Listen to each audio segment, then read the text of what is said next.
Is the fear of change stopping you from moving forward in life? Do you wish you had the confidence to push through the fear and do what you truly want? In this video, we're going to be showing 4 ways that you can overcome your fear of change so that you can move forward and stop fear from holding you back.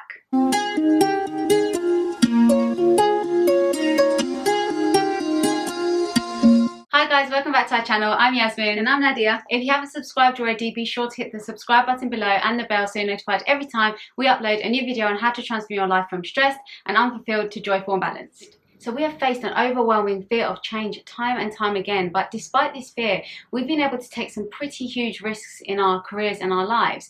And the only reason we've been able to take these risks is because we've been aware of these 4 things that we're going to share with you today. So our first tip is to understand your reptilian brain. So your reptilian brain, also known as your lizard brain or your survival brain, is what is responsible for your fear of change. It's hyper alert and focused on the potential threats and dangers that might arise as a result of those changes. It takes over and acts quickly and is usually what stops you from taking action when you face change or entering the unknown. As this part of the brain is solely focused on self-preservation and ensuring survival, it likes things that are known, familiar, certain, and within your comfort zone. Therefore, whenever we try something new, outside our comfort zone, or create change, it starts to freak out as it detects threats, causing us to avoid or resist the new behavior or change. The problem with this is that not all change is dangerous or life-threatening. However, this part of the brain cannot differentiate between what change is life-threatening and what change will be beneficial. It therefore wants us to stay in our comfort zone at all times, avoid anything new or transformative,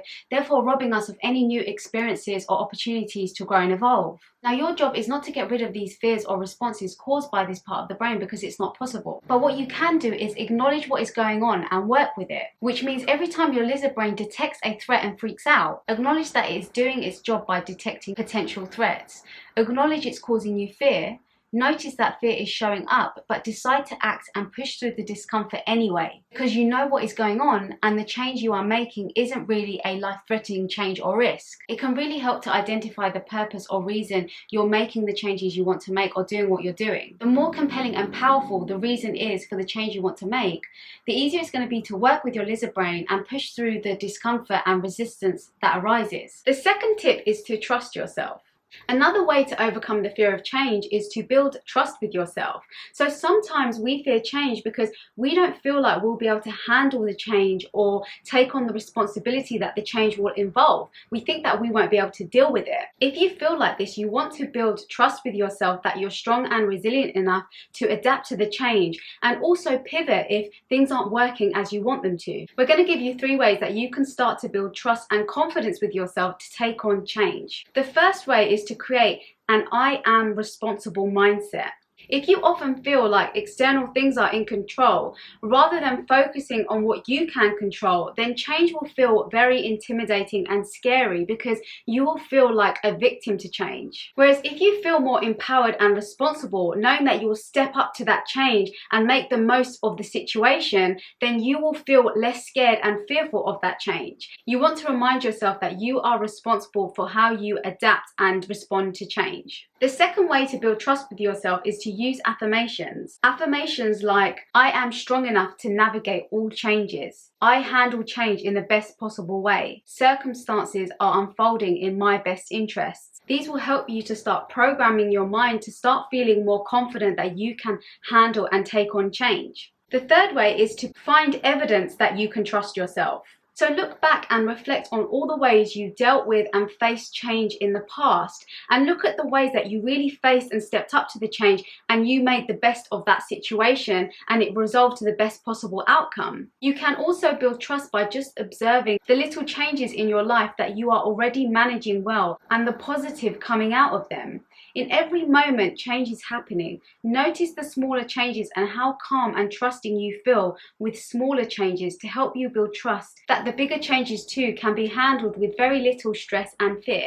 A bonus tip here is that if you are someone who trusts in something greater, the universe, or whatever you believe in and trust in, and you can trust that you are protected, this will make it so much easier for you to face that fear of change. Our third tip is to change your beliefs about change and the unknown. Ask yourself what meaning you give to the word change. What do you feel when you think about creating some sort of change in your life? How do you feel about entering something that's unknown or unfamiliar? Do you believe change is what creates growth, excitement, and opportunity? Or do you believe that change and the unknown is scary, overwhelming, and risky? If you believe change is dangerous, then of course you're going to want to stay in your comfort bubble. But your life can be significantly improved by changing what you make change and the unknown mean, because it's your beliefs about change that is causing the fear and anxiety and making you avoid change at all costs. So if you sit down and reflect on the experiences that you've had that have involved change, but have opened new doors and experiences for you, and that have helped you grow and evolve and become more of who you are, or have made you stronger, you can start to shift your perspective of what change means and focus on the positives of change. You have to remember that it's the lack of change that stunts our growth, makes us bored, keeps us limited, and fills us with regret. So start to reprogram what you make change and the unknown mean. Decide to overwrite your old belief with a new, more empowering one. Your mind will accept any belief you decide to adopt. So start noticing and focusing on the positives that change will bring, and repeat those positives in your mind so you can start to see the power and possibilities in change and get excited for it and what it has to offer. We'd love it if you left a comment below letting us know what the biggest and greatest gifts you've had from pushing through that fear of change. The fourth tip is to do inner child work. So we talk about inner child and shadow work a lot on our channel, and the reason is because this deep work really can help to stop a lot of fear, self-sabotage, and limits we put on ourselves and our lives.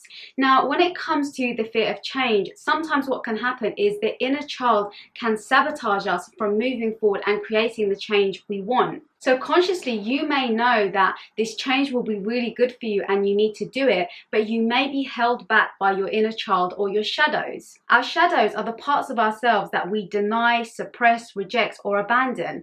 And a lot of these shadows can be formed in childhood, and if not healed, will control our lives in adulthood. So when we suppress, reject, or abandon parts of ourselves or our emotions or characteristics, for example, say you were told as a child that you were very angry or emotional, and therefore you repress these emotions, you never show your anger or your emotions. What happens is we reject these parts of ourselves because other people, we feel, judge those parts of ourselves, so we begin to judge them and we hide them away. And this sends messages to ourselves internally that we are just not acceptable as we are. We have to hide parts of ourselves and they're not acceptable, which makes us feel that we're not worthy as we are. And when we feel unworthy, that is when we start to self-sabotage, because we don't feel good enough or worthy enough for this thing and this change that we want. Even though we know consciously it's going to be good for us, we hold ourselves back because deep down we don't feel that we're good enough for this thing that we want. And sometimes, a lot of the time, the shadows and the inner child, these beliefs that we have, they are unconscious. So we actually self-sabotage and we don't even know that we're self-sabotaging. And that's why the inner child and shadow work is so important to do if you feel like you're being held back by fear. So the best way to start doing that shadow work is to start asking yourself some questions.